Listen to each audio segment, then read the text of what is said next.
पूर्व केंद्रीय मंत्री स्मृति ईरानी ने रोहतक में भाजपा के राज्य मीडिया सेंटर में एक प्रेस कॉन्फ्रेंस के दौरान भाजपा की राज्य सरकार की उपलब्धियों पर प्रकाश डाला और कांग्रेस पर निशाना साधा। ईरानी ने कांग्रेस पर दलित विरोधी, किसान विरोधी और भ्रष्टाचार से ग्रस्त होने का आरोप लगाया है। उन्होंने आगामी राज्य विधानसभा चुनावों को उपलब्धियों और उम्मीदों का त्यौहार बताया और कहा है कि भाजपा कार्यकर्ताओं की पार्टी के शासन में हासिल किए गए विकास कार्यों पर गर्व है। ईरानी ने कांग्रेस को कुमारी शैलजा को अपना मुख्यमंत्री पद का उम्मीदवार घोषित करने की चुनौती दी है। हाल ही में राहुल गांधी की मौजूदगी में कांग्रेस नेताओं शैलजा और भूपिंदर सिंह हुड्डा के बीच हाथ मिलाने का जिक्र करते हुए ईरानी ने चुटकी ली। आज भारतीय जनता पार्टी ने इस प्रेस वार्ता के माध्यम से पुनः आपको बतलाया है कि अब तक हरियाणा के नागरिकों की जेब में भाजपा की सरकार द्वारा 74,680 करोड़ रुपया डीबीटी के माध्यम से पहुंचाया जा चुका है। इसका प्रमाण भारतीय जनता पार्टी की सरकार दे सकती है। जहां कांग्रेस की सरकार है वहां पर खटाखट वादे तो बहुत हुए, लेकिन आज तक वादों की पूर्ति नहीं हुई।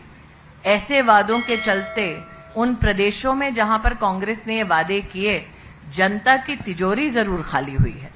देखिए, मैं तो इतना कहूंगी, मैंने संसद में भी इस विषय को प्रमाणित किया था कि अगर हरियाणा में कोई व्यक्ति दिखाई दिया है उनके साथ तो वो स्वयं रॉबर्ट जी हैं। तो कोई ये बतला दे कि गौतम अडानी के साथ रॉबर्ट जी का वो चित्र क्या दर्शाता है।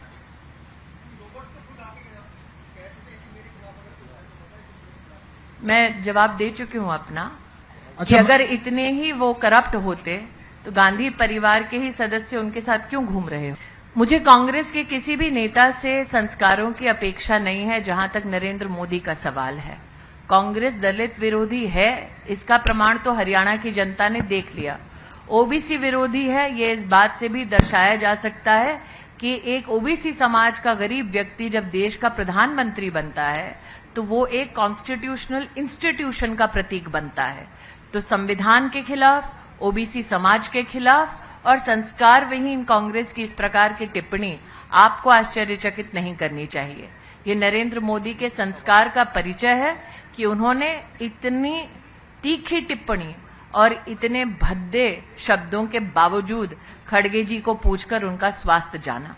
देखिए, अगर आप हरियाणा में किसानों की बात करें तो भारतीय जनता पार्टी की सरकार के माध्यम से अब तक किसानों को हरियाणा में 12,500 करोड़ का कॉम्पनसेशन मिल चुका है। और कांग्रेस के कार्यकाल का अगर आप कॉम्पनसेशन देखें तो वो मात्र 1,100 करोड़ था। तो किसान का सच्चा हितैषी कौन? वो भारतीय जनता पार्टी जो 12,500 करोड़ रुपया किसान को देती है, या वो कांग्रेस पार्टी जो 1,100 करोड़ रुपया और उससे 1 रुपया ज्यादा किसान पर नहीं खर्चती। दूसरा, अगर आप एमएसपी का कंपैरिजन करें तो कांग्रेस के राज में गेहूं का एमएसपी 1,350 रुपया होता था 2013-14 में, और अगर आप भारतीय जनता पार्टी का आंकड़ा देखें तो 2024 में आपको 2,275 रुपए का एमएसपी गेहूं का मिलेगा। तो हितैषी कौन? वो भाजपा जो 2,275 रुपए एमएसपी का देती है, या वो कांग्रेस पार्टी जो कम पैसा देती है और एमएसपी ऑपरेशन भी सक्सेसफुली नहीं करती?